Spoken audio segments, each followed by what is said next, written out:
الحمد لله رب العالمين وأصلي وأسلم على المبعوث رحمة للعالمين بعثه الله شاهدا ومبشرا ونذيرا وداعيا إلى الله بإذنه وسراجا منيرا. My beloved brothers and sisters, Assalamu alaikum wa rahmatullahi wa barakatuh. In today's topic, I have chosen to go through some of the physical attributes and etiquettes of the Messenger sallallahu alaihi wasallam. If we get some time, we'll go through that right at the end. But as announced, how did the beautiful face of the Messenger sallallahu alaihi wasallam look like?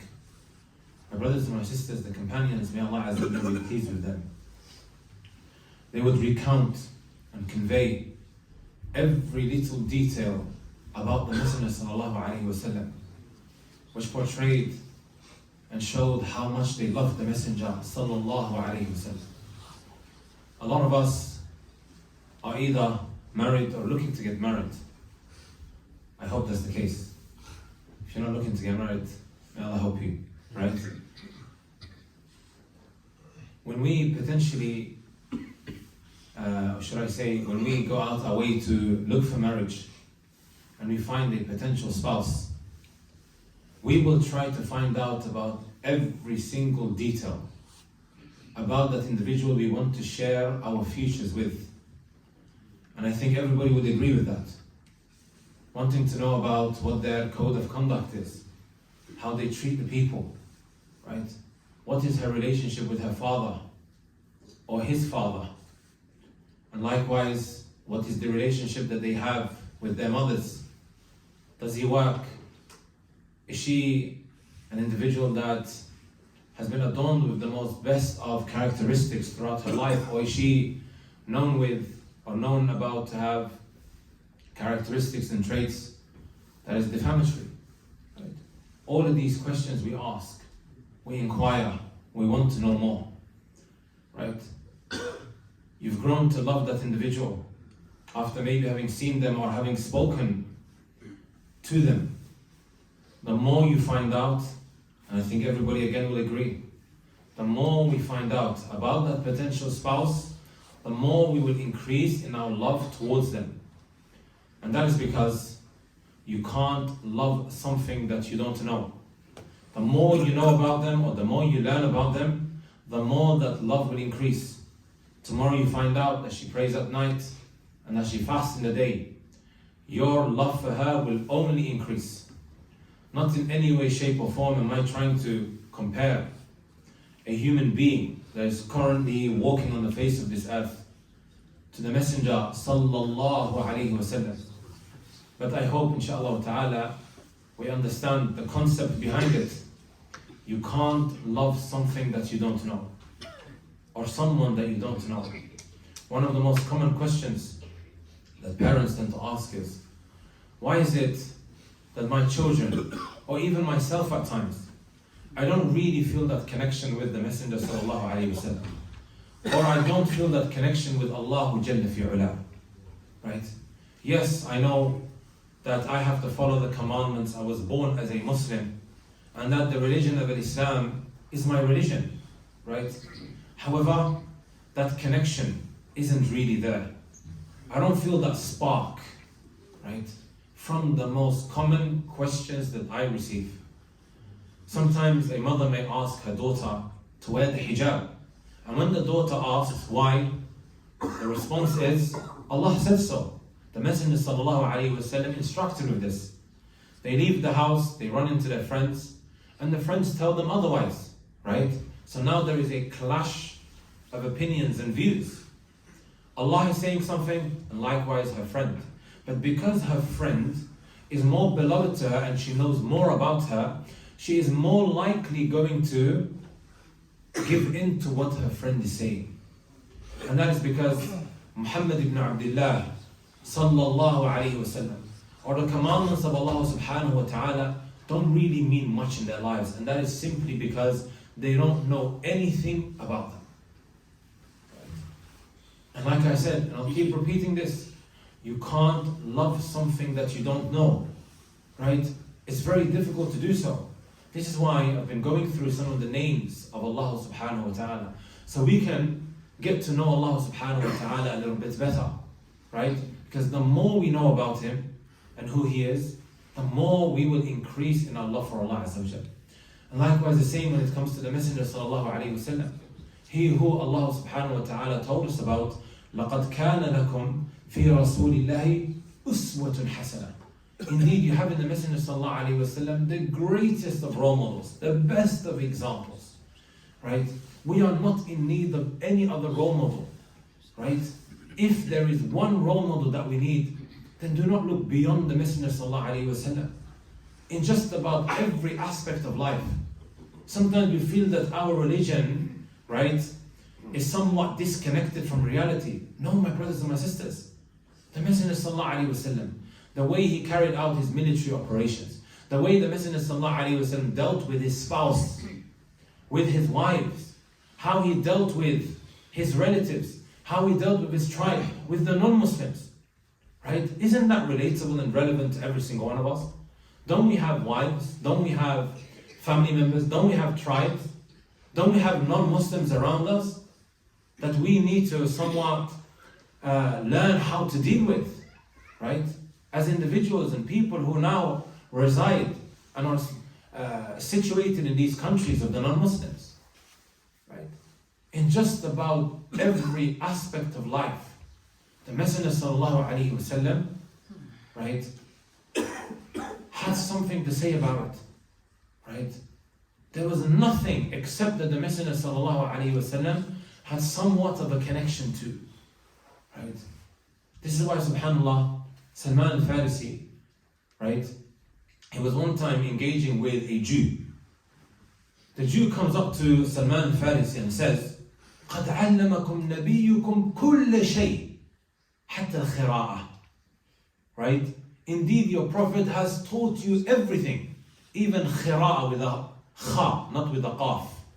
Qaf is qira'a, which means recitation. Khira'a is that which relates to an individual's, when he goes to the toilet and, right, and does his number 2, even that.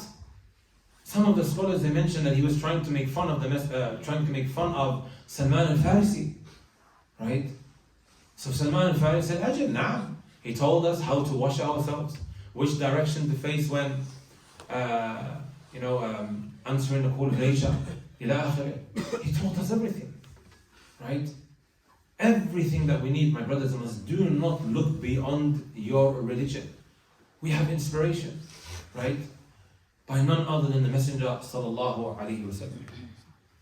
So in today's sitting, as mentioned, I want to go through a little bit about the physical and moral characteristics of the Messenger sallallahu alaihi wasallam that was narrated to us by his companions. They loved him so much, and they were true and sincere in their love, right?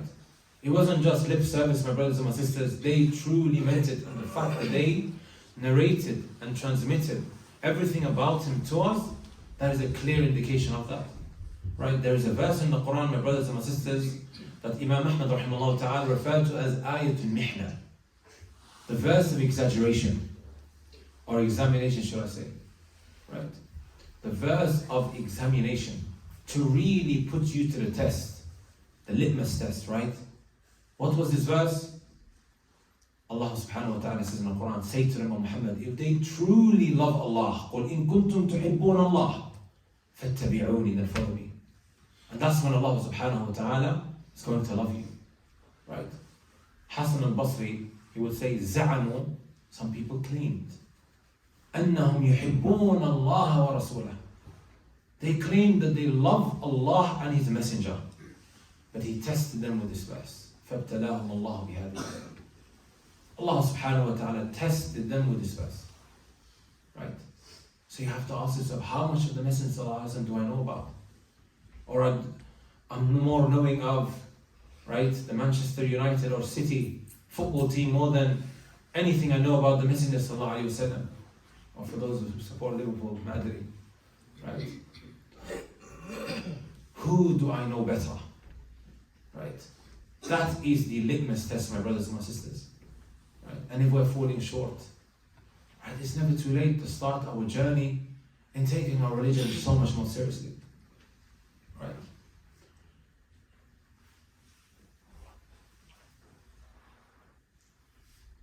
that which relates to the description of his face and body of the Messenger sallallahu alaihi wasallam.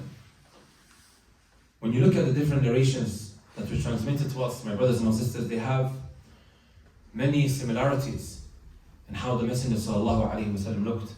Right? Munirul wajhi, the Messenger sallallahu alaihi wasallam had a radiant face.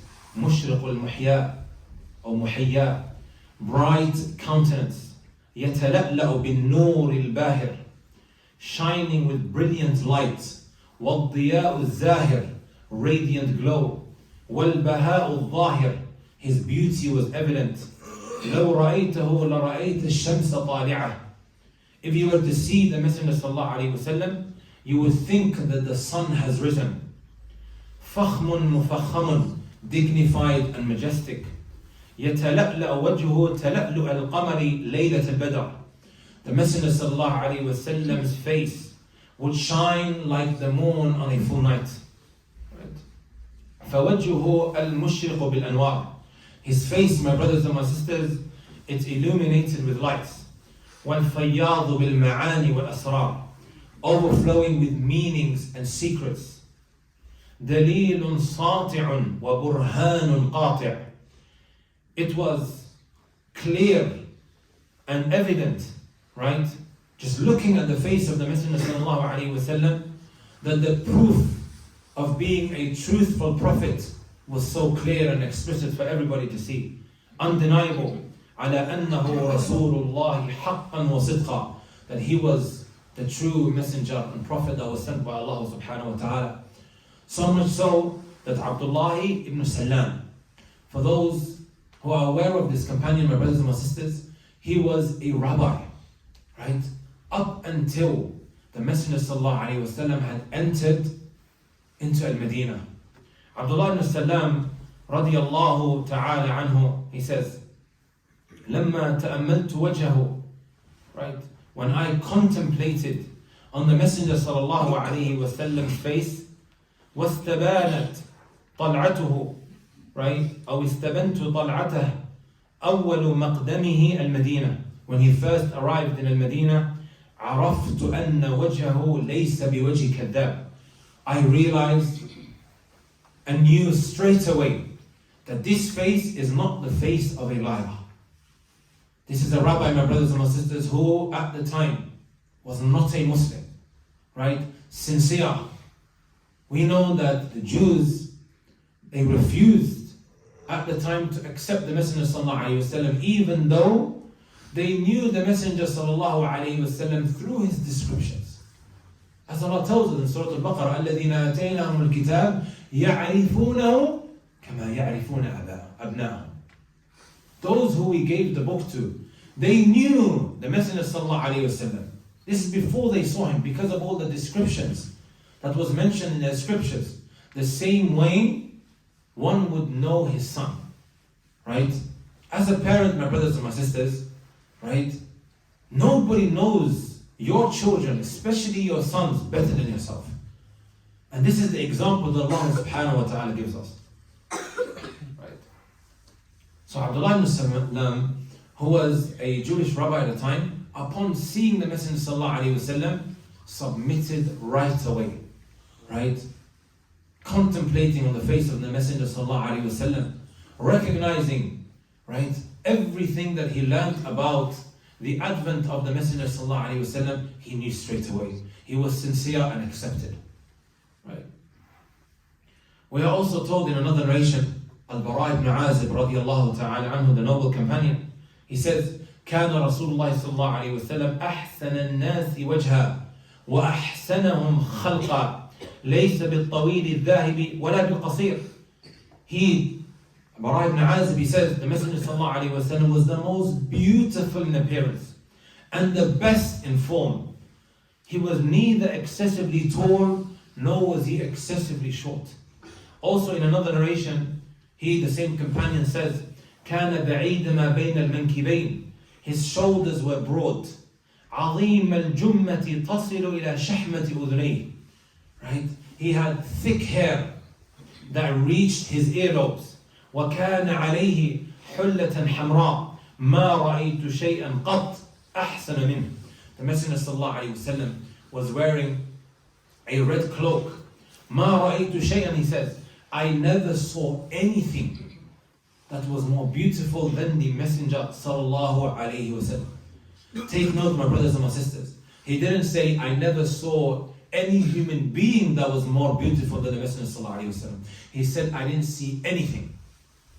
And this in the Arabic language, when you find a negation, like ma here, right? Ma ra'aytu, I never saw anything. This negation that is preceded by an indefinite. I know I'm getting a little bit technical here. But if it is now preceded by a negation, this indefinite, which here is shay'an, anything, then it means everything. Right? Whether it is a moon that Bara ibn Azib radiallahu ta'ala anhu saw, the stars, anything that was beautiful, right? And he wasn't just limited to a human being. He's saying, I didn't see anything from that which his eyes ever laid on, right? Greater and more beautiful than the appearance of the Messenger sallallahu alaihi wasallam. One may ask, we just mentioned in the hadith that the Messenger sallallahu alaihi wasallam was wearing a red cloak. Is it permissible to wear red? We have another narration, right? Where the companion he mentions, it was in fact Al-Bara ibn Azib himself. He said, Nahana Rasulullah sallallahu alayhi wa sallam anil mayathir. He prohibited us from wearing red. How do we reconcile between the two? Anybody wearing red? I remember, subhanAllah, a couple of years ago, I was speaking about this hadith and I was wearing red. As I'm mentioning, everyone's looking at me, Huh? What do you guys think? What does this hadith mean? The fact that the Messenger sallallahu alayhi wa sallam is wearing red, while at the same time there's another narration, he's prohibiting one from wearing red. Is it that the red that he's referring to, was it like made out of a specific kind of material or stitching that I don't think it's Say, why, if I wear a red thobe, it's fine. Specific material. But other material is prohibited. That's what he's saying, right? Yeah.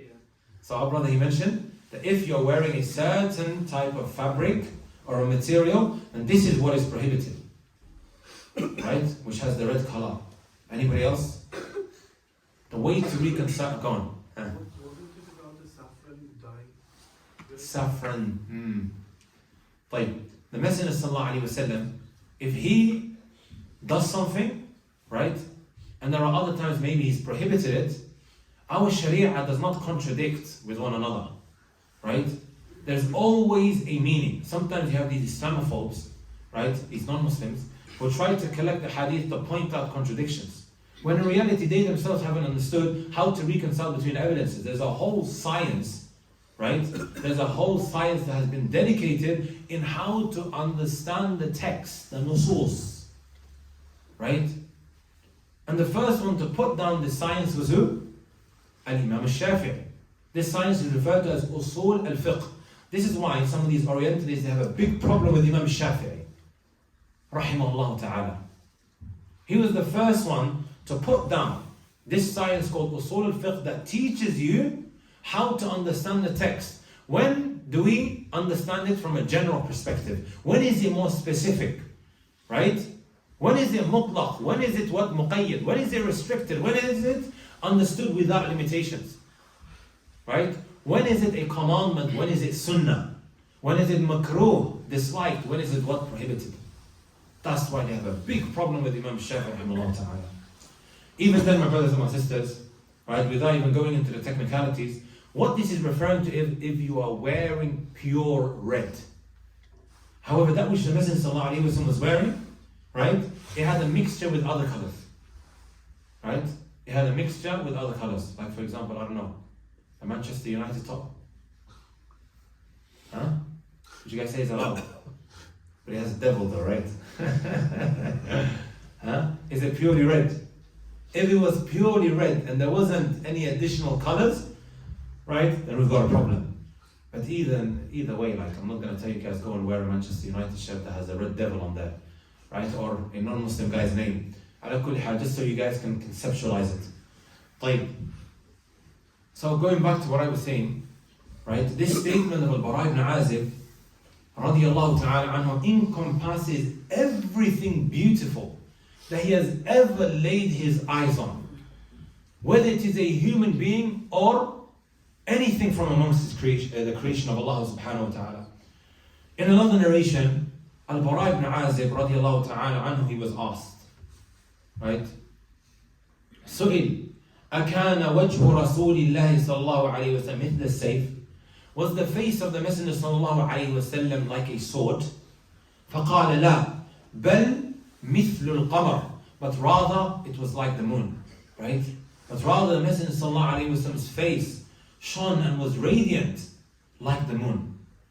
Ka'b ibn Malik رضي الله تعالى عنه, in another narration he says, كان النبي صلى الله عليه وسلم إذا سر, when the Messenger صلى الله عليه وسلم would become delighted or pleased, right, استنار وجهه, right, his face would begin to brighten, his face would begin to glow, حتى كأنه قطعة قمر, right, it would radiate like a piece of the moon.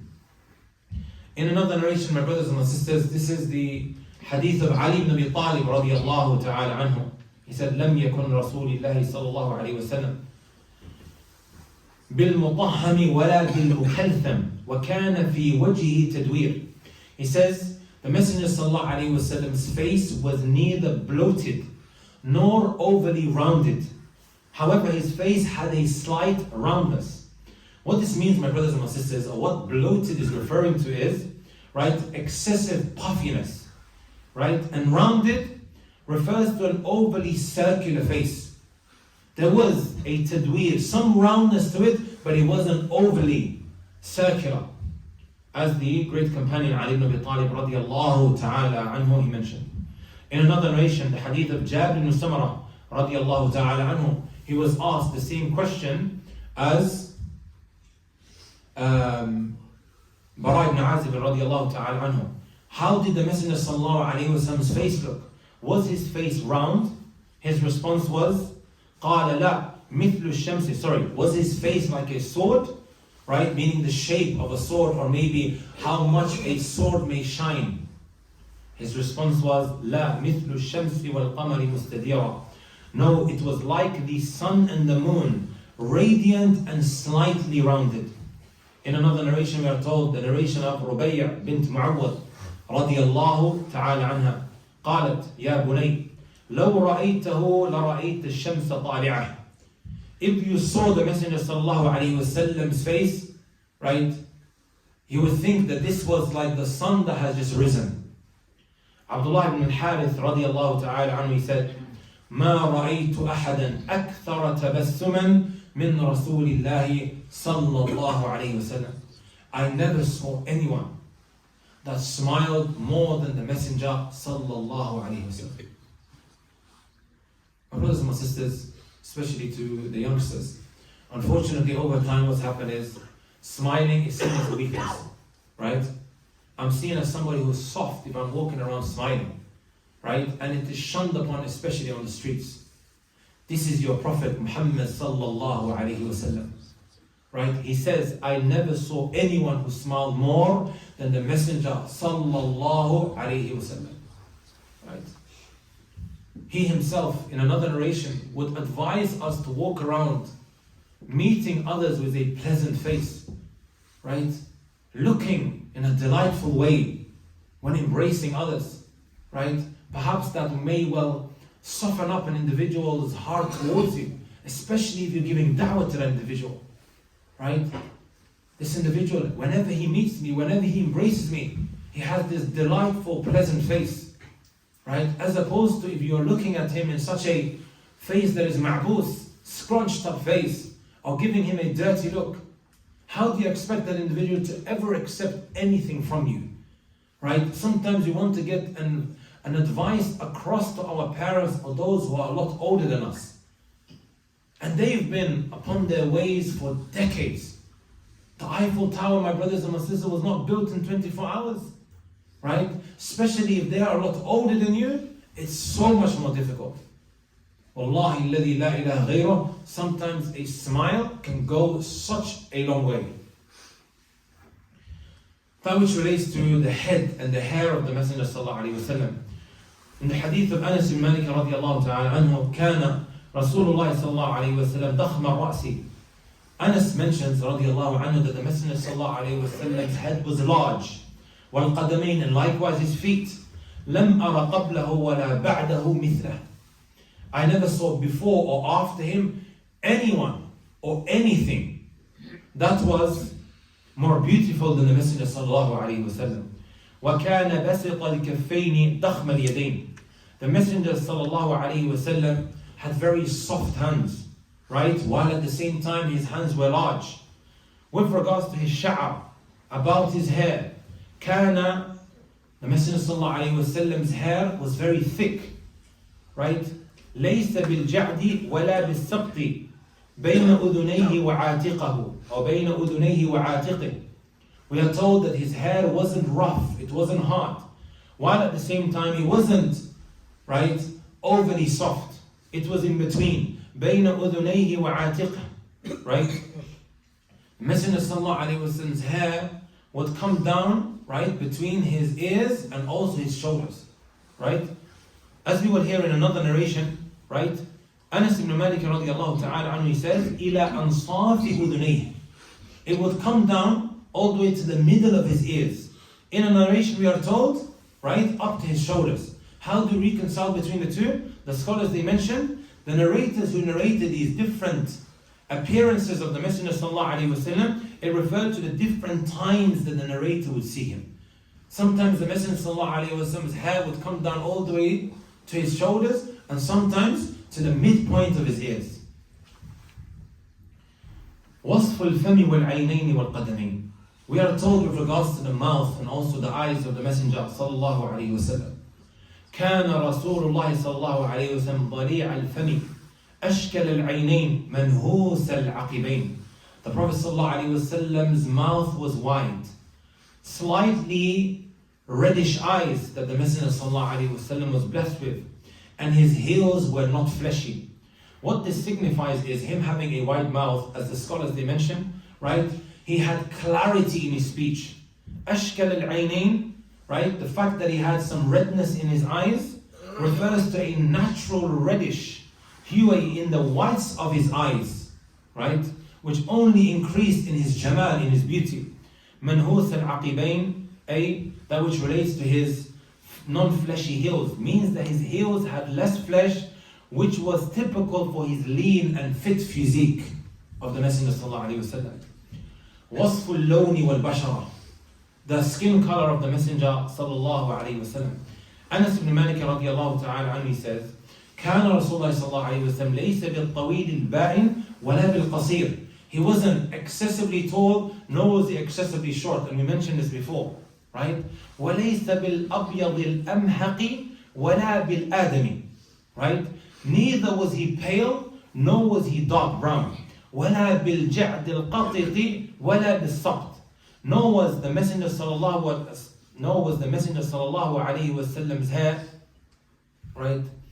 Nor was it extremely thick, right? Or perhaps maybe a more accurate description is that the Messenger sallallahu alaihi wasallam's hair wasn't rough, nor was it extremely soft. As we previously mentioned, it was in between, right? He was neither pale, nor was he dark brown. And then Anas ibn Malik radiallahu ta'ala anhu, he says, أزهر اللون. أزهر اللون, when speaking about his skin complexion, nor was he, right, extremely dark brown, right, but was a radiant, balanced tone. Radiant in color, with a fair complexion infused with a slight redness. That's what أزهر اللون means, right? And then he speaks about the araq, the sweat of the Messenger sallallahu alaihi wasallam. كان عرقه كأنه اللؤلؤ. His sweat glistened like pearls. In another narration, Anas ibn Malik radiallahu ta'ala anhu, he says, دخل علينا رسول الله صلى الله عليه وسلم فقال عندنا. One day the Messenger sallallahu alaihi wasallam entered into the house and he had an afternoon nap, a qaylula. So he slept, right? And then as he was sleeping, he began to sweat. وجاءت أمي بقارورة. Sulaym, the mother of Anas ibn Malik radiallahu ta'ala anhu, then came with a bottle, with a قارورة. فجعلت تسلت العرق. She began to collect, the sweat of the Messenger sallallahu alaihi wasallam as he was sleeping. So he's lying down, she brings the bottle and then she places it under his head, right? Collecting the araq of the Messenger sallallahu alaihi wasallam. And you're probably wondering, why would she do that? Right? As we mentioned, subhanallah, his sweat glistened like pearls. But look what Anas ibn Malik radiallahu ta'ala anhu says. فَاسْتَيْقَظَ رَسُولُ اللَّهِ صَلَّى اللَّهُ عَلَيْهِ وَسَلَّمْ فَقَالَ. The Messenger sallallahu alayhi wa sallam suddenly woke up and said, Sulaym, مَا هَذَا الَّذِي تَصْنَعِينَ? What are you doing, Sulaym? Right? قالت هَذَا عَرَقُكَ نَجْعَلُهُ فِي طِيبِنَا. This is your sweat. We use it as fragrance. وَهُوَ أَطْيَبُ مِنَ الطِّيبِ. The fragrance of the Messenger sallallahu alayhi wa sallam, it would surpass the finest of perfumes. As mentioned by Sulaym radiallahu ta'ala anha. In another narration, we are told that Jabir ibn Abdullah radiallahu ta'ala anhu, he said, كان رسول الله صلى الله عليه وسلم لا يسلك طريقا فيتبعه أحد إلا عرف أنه قد سلكه من طيب عرقه. Whenever the Messenger صلى الله عليه وسلم walked along a path, anyone who followed that path would know that the Messenger صلى الله عليه وسلم had passed by due to the fragrance of his sweat. Allahu Akbar. Right? Imagine you're looking for the Messenger sallallahu alaihi wasallam, running around from one street to another, and then all of a sudden you smell, okay, I know where he was, and then you follow that smell. Right? Now which relates to how the Messenger sallallahu alaihi wasallam spoke. Right? The hadith of Ma'bad radiyallahu ta'ala anha. Right? She says when the Messenger sallallahu alaihi wasallam had walked past her on his way to Al-Madinah, when he was migrating from Mecca to Al-Madinah, he was with Abu Bakr radiallahu ta'ala anhu. She saw the Messenger sallallahu alayhi wa sallam, right? Later on, her husband asked Ma'bad, صِفِّيهِ لَنَا, right? Describe him to me, right? Oh Ma'bad. فقالت, she said, رَأَيْتُ رَجُلًا ظَاهِرَ الْوَضَاءَ. I saw a man who had a radiant appearance, right? حلو المنطق, sweet in his speech. فصل, right? فصل, which means concise yet decisive in his words. Right? لا نزر ولا هذر, neither excessive nor curt in his speech. Right? What does curt mean? It refers to a manner of speaking that is neither short and abrupt, not overly lengthy or detailed. Right? He had a perfect balance in the way he spoke. Essentially, it suggests a communication style that is polite, clear, and balanced, providing enough information without being rude, right? Without being rude in the way an individual speaks. As the Messenger ﷺ told us that he was granted the Jawami' al-Kalim. What does Jawami' al-Kalim mean? Jawami' al-Kalim means very short in that which the Messenger ﷺ would utter, very few words, while at the same time these few words, it carried such great meaning. He didn't have to speak a whole paragraph in order to get his point across. A couple of words, and this is a skill, my brothers and my sisters. It is a skill that some are blessed with. A couple of words that are spoken, but it carries such great meaning.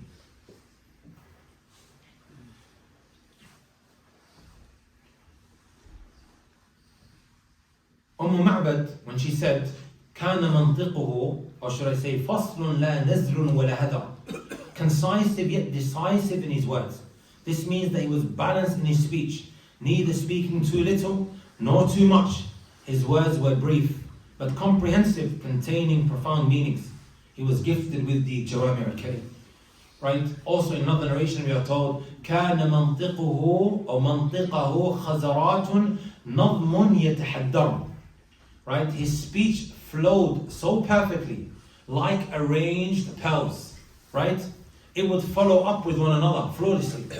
Right? This describes the beauty, eloquence, and precision of words. Right? As if each sentence was a flawlessly strong pearl, dropping one after the other so gracefully. Right? We are also told by Anas ibn Malik radiallahu ta'ala anhu, with the way the Messenger sallallahu alayhi wa sallam walked. Right? إِذَا مَشَى تَكَفَّى. Whenever the Messenger sallallahu alayhi wa sallam would walk, he would be leaning forward slightly. In another narration we are told, كان يمشي بقوة وتواضع بين البطء والسرعة. He walked with purpose and with humility, neither too slow nor hastily. In another narration we are told, Hadith Abi Hurairah, ما رأيت أحدا أسرع في مشيته من رسول الله صلى الله عليه وسلم. He says, I never saw anyone that walked quicker than the Messenger sallallahu alaihi wasallam. As I'm going through this, my brothers and my sisters, please imagine the Messenger sallallahu alaihi wasallam right before your eyes, in your presence, right? So that we can at least, to some degree, base, through our limited understanding and intellects, to try to at least comprehend how the Messenger sallallahu alaihi wasallam looked, how the Messenger sallallahu alaihi wasallam carried himself, how he conducted himself. ما رأيت أحدا أسرع في مشيته عن رسول أو من رسول الله صلى الله عليه وسلم كأنما الأرض تطوى له. He said, when he would walk, it is as if the earth was being folded for the Messenger صلى الله عليه وسلم. وإنا لنجهد أنفسنا. Right? We would become tired when walking with the Messenger صلى الله عليه وسلم. We would tire ourselves to keep up with him. Yet the Messenger sallallahu alayhi wasallam walked with ease. عن علي بن أبي طالب رضي الله تعالى عنه كان إذا مشى تكفأ كأنما ينحط من صبب. In another narration we are told, when the Messenger sallallahu alayhi wasallam walked, he would lean slightly forward, as if descending from a slope. Allahu Akbar. That which relates to, my brothers and my sisters, the hands or the hands of the Messenger sallallahu alayhi wasallam. Anas bin Malik radiallahu ta'ala anhu, he says, ما مسست ديباجة ولا حريرا ألين من كف رسول الله صلى الله عليه وسلم ولا شممت مسكا ولا عنبرة أطيب من رائحته. I have never touched silk or brocade. Brocade, my brothers and my sisters, right, is a class of richly decorative, shuttle woven fabrics. It is a type of silk, but it's different. Harir is a lot more general. As for brocade, brothers and sisters, it is a different type of fabric, often made in colored silks, and sometimes with gold and silver threads. Right? It is made out of harir, but as we mentioned, the harir, the silk, is a lot more general. So it's a type of that. Nor have I smelled musk or amber more fragrant than his natural scent. To conclude, my brothers and my sisters, this is now just a khulasa, just in case you forgot some of the physical attributes of the Messenger sallallahu alaihi wasallam. He, the Messenger sallallahu alaihi wasallam, كان متوازنا. He was perfectly balanced في كل أوصافه, in all of his physical features. يجمع بين الجمال والقوة. He was someone, my brothers and my sisters, that combined between beauty and also strength. وَبَيْنَ الْهَيْبَةِ وَالتَّوَاضُعِ. And likewise, when it came to his elegance and his humility, he had a perfect balance. وَكَانَ وَجْهُ مُسْتَنِيرًا وَمُشْرِقًا. The Messenger sallallahu alayhi wasallam's face was filled with radiance and brightness. Right? The way he walked, تَدُلُّ عَلى الْعَزِيمَةِ. It was with purpose and humility. وَكَفُّهُ نَاعِمَةً. Right? His hands of the Messenger sallallahu alaihi wasallam, as we mentioned, it was more softer than silk. وَرَائِحَةُ أَطْيَبْ مِنَ الْمِسْكِ. His fragrance surpasses the finest of perfumes. His smile was a constant presence, reflecting his deep kindness and compassion. This is the Messenger sallallahu alaihi wasallam's physical appearance, as narrated to us through authentic narrations. A couple of other, my brothers and my sisters, characteristics and traits of how the Messenger sallallahu alaihi wasallam conducted himself, or some descriptions about him and how he was when he dealt with the people. We are told by Ibn Umar radiallahu ta'ala anhu, ما رأيت أحدا أنجد. I never saw anyone that was more stronger than the Messenger sallallahu alaihi wasallam, ولا أجود, and more generous than him, ولا أشجع, and more brave than the Messenger sallallahu alaihi wasallam, وَلَا أَضْوَأَ مِنْ رَسُولِ اللَّهِ صَلَّى اللَّهُ عَلَيْهِ وَسَلَّمَ. Right? Or someone who shone more brightly than the Messenger sallallahu alayhi wasallam. Here we are told that there was no one more generous. Right? And you can imagine, sometimes when I think about, subhanAllah, the Messenger sallallahu alayhi wasallam and compare it to us as individuals, sometimes he would walk into the kitchen, my brothers and my sisters, right? And he would ask, is there anything that you have? Is there anything that I can eat? Many a time, his wives would say there's nothing. And then he says, if that's the case, then I'm going to fast. Right? This is the Messenger sallallahu alayhi wasallam. And despite that, they would describe him as the most generous. Meaning perhaps whatever the Messenger sallallahu alayhi wasallam received, right, from gifts and sadaqat that was intended for him, he would give it away. Right?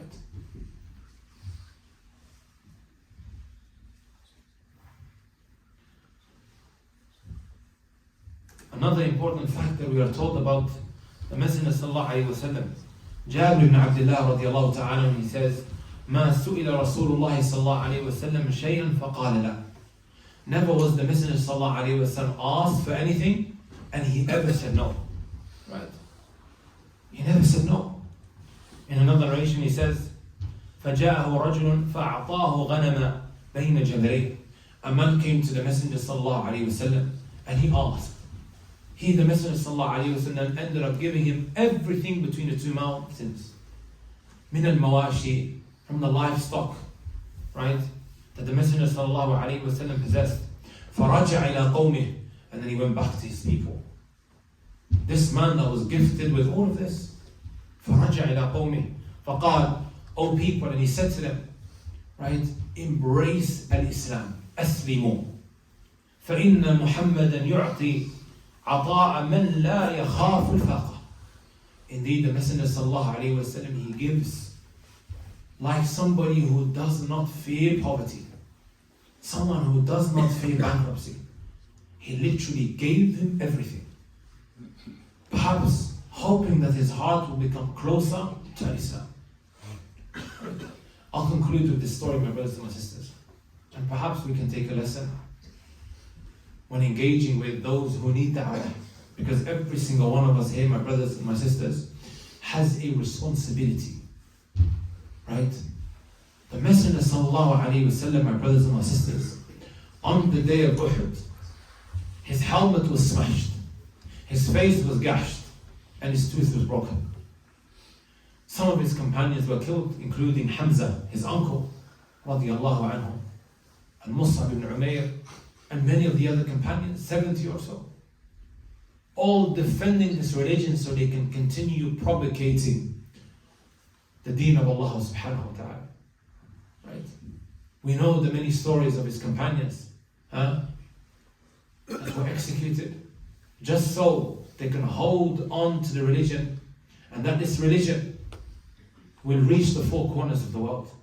And this was the husn al-dhann, right? The good thought that the Messenger sallallahu alayhi wasallam had, despite him being harmed by the non-Muslims. He would take an oath, لَيَبْلُغَنَّ هَذَا الْأَمَرِ مَا بَلَغَ اللَّيْلُ وَالنَّهَارِ. This religion will reach wherever the night and the day has reached. It will enter every single home. And he's saying this, my brothers and my sisters, as the Messenger sallallahu alayhi wasallam, right, is being harmed, and they are only few in number. Right? Every single one of us has a responsibility. Be part of the process. What do you have to lose, my brothers and my sisters? To say to your neighbor or to talk to them about the basics of Islam. Right? Sometimes we have neighbors, my brothers and my sisters, they've never had any engagement from yourself about Islam. Right? Doesn't he deserve to know? Shouldn't it be our responsibility to expose them to this beautiful religion? Or are we okay with them being dragged to the hellfire because of the shirk and the kufr that is upon? Where is our care and where is our concern? Right? If you just went online, my brothers and sisters, you will be able to find videos talking about the mahasin, the good things about Islam. Right? I have a non-Muslim mother-in-law, that I asked Allah Azza wa Jalla to guide to Islam. They came and visited me in Riyadh. Her and her mother, who I think has now surpassed the age of 80. MashaAllah, she runs like a 30-year-old. Allahumma barik. The misconceptions that they have about Islam, it needed one sitting, my brothers and my sisters, for them to become extremely open to the beauty of Islam, thinking that the Prophet Muhammad ﷺ was a barbaric, bloodthirsty individual who wanted to kill everyone, and that Islam oppresses women or enforces the niqab upon them. Sometimes one conversation, right? It's the first time in how many years I was able to actually sit down with them properly, because they're from a completely different country, right? One conversation, my brothers and my sisters, can really change an individual's perspective where they become so much more open to Islam, right? So to conclude this point, my brothers and my sisters, Shaykh Abdul Razak al-Badr, when he was teaching us, by the way, a lot of these hadith were taken from the book of Ibn Taymiyyah. It is called Al-Jawab al-Sahih. He has a chapter in there, right, where he collects the hadith describing the Messenger sallallahu alaihi wasallam, right, so that the Christians can benefit from. The name of the book is Al-Jawab al-Sahih liman baddala din al-Masih. The correct answer for the one who changed the religion of al-Masih, meaning Isa alayhi salatu. He wrote a book, it's like 2 or 3 volumes. And in it, subhanAllah, these are hadith that I quoted to you guys, I took it from there. And Shaykh Abdul Razak al-Badr was teaching us this in the Prophet sallallahu alaihi wasallam. Right? He told us a story commenting on this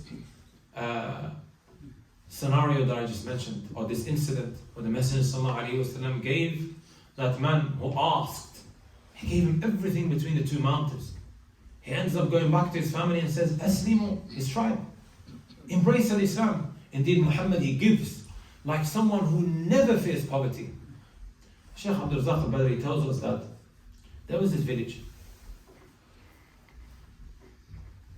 that no one from the people of Sunnah was ever able to give da'wah there because of the ideological deviances. Right? It was extremely widespread. I mean, some very, very extreme violations that they were engaging in. And no one was ever able to give da'wah in that locality. Right? So there were 2 smart individuals. Upon arriving at this village, right, they were carrying with them a lot of money. They asked someone, take me to the tribe leader. And they made sure they approached his house just before the prayer. Right? This is the tribe leader, who is a big cause of deviance being spread in this village. Right? They waited. He came out just before the prayer. And they handed over the money to him, to his surprise. Shocked as, what is he doing? Right? Why are they giving me all of this money? I said, because you're such a wonderful man. Right? Because you're engaged in spreading the religion of Allah and so on and so forth. All the good things that we heard about you. You hand over the money. Then they walk to the masjid together. Right? As they are approaching the front rows, this sheikh says, right, is it okay that I could give like a 2 or 3 minute reminder after the salah? Right? The tribe leader looks at him and enters into the salah.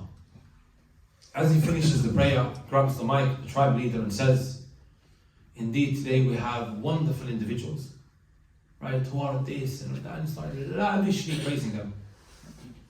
And then from that point on, they were able to start giving da'wah in that village. SubhanAllah. Right? Sometimes giving, sometimes being delightful and pleasant, right, and nice towards others in whatever way possible, could be a huge opening in being able to get to people's hearts. Right? When my in-laws came over, right, what does Islam teach us, my brothers and my sisters? To honor our guests, right? To look after them. They couldn't comprehend that. And Islam instructs me now to take great care of you and not allow you to pay for anything. Right? To the point that sometimes it got very heated in the discussions, yani. They were like, no, but our culture says that everything has to be 50-50. Right? Everything has to be what? 50-50. Right? There is a very well-known statement, ad-din mu'amala. It's not a hadith, but the Arabs, they say it a lot. Religion is what? Your dealings with the people can go a very, very, very long way. Right? This is a little bit, my brothers and my sisters, about your Prophet Muhammad sallallahu alayhi wa sallam. Right? I hope inshallah ta'ala we can take the reminder. And this is the beginning of us taking more time out, researching further about our Messenger sallallahu alayhi wa sallam. I can refer you to a book called Shama'il al-Muhammadiyya by Imam Tirmidhi. You know, you have Bukhari, Muslim, and also what? Imam Tirmidhi rahimahullah ta'ala. He had another book that he authored, collected all of these ahadith that we mentioned, right? And so many more. How the Messenger sallallahu alayhi wa sallam ate grapes. What the Messenger sallallahu alayhi wa sallam loved to do, how he dealt and conducted himself with the people. Right? And so much more in order to learn about your Messenger sallallahu alayhi wa sallam. And likewise the seerah is no different to that. Right? It gives you so much more insight about who your Prophet Muhammad sallallahu alayhi wa sallam was. If you're a parent or you're an older brother and you have younger siblings, every couple of days maybe sit them down, talk to them about the Messenger sallallahu alayhi wa sallam. Honestly, some incidents involving the Messenger sallallahu alayhi wa sallam is mind-blowing. One thing that really stands out for me about the seerah of the Messenger sallallahu alayhi wa sallam is, after all that trouble they gave him, Quraysh, right? The harm, right? And whatever else they done to him, they humiliated him in front of his daughter. I remember the incident when the Messenger sallallahu alayhi wa sallam was praying in front of the Kaaba, and Quraysh were daring one another, who's going to go and get, you know, the butcher's leftovers, right? The butcher's leftovers. When they're what? Chopping up the lamb, all the waste that they would put somewhere. Who's going to get the leftovers, right? And throw it on top of Prophet Muhammad sallallahu alayhi wa sallam while he's in prostration. So they dared one another. One of them went, took it, and then pulled it on top of the Messenger sallallahu alayhi wa sallam in front of the Kaaba. And Fatima radiallahu ta'ala anha lost her mind. It was her that began to remove the dirt and the waste from the Messenger sallallahu alayhi wa sallam's face. Right? After everything they done to him, right? He's on his way to perform Umrah. They refused. He had to go all the way back. And he kept patient. He had the forbearance. After all of that, my brothers and my sisters, when he now conquered Mecca, right? They thought that there was going to be a bloodbath. They were terrified. The Messenger sallallahu alayhi wa sallam, right, quoted Yusuf alayhi salatu wasalam, and what he said to his brothers who harmed him, who threw him in the well, got rid of him, sold him into the slave trade. Right? لا تثريب عليكم اليوم يغفر الله. Right? There's no blame upon you today. Allah forgives you. Right? He told them, you are all free. لا تثريب عليكم اليوم يغفر الله لكم أنتم الطلقاء. You're free. Go. Except for 3. Right? That the Messenger sallallahu alayhi wa sallam mentioned, I believe it was 3. Even if they ta'allaqu bi astar al-Kaaba, if they, right, grabbed onto the cloth of the Kaaba, don't believe them. Make sure that you take care of them. May Allah subhanahu wa ta'ala bless every single one of you. Jazakumullah khairan. Allah, it's an absolute pleasure to come to Makki Masjid. It's a masjid that is very dear to my heart. I ask Allah to bless the administration of the masjid and everyone else who helped out in putting this program together. Jazakumullah khairan. Wa barakallahu feekum wa ahsanallahu ilaykum. And hopefully I'll see you guys in Ramadan inshallah. سبحانك اللهم وبحمدك أشهد أن لا إله إلا أنت أستغفرك وأتوب إليك.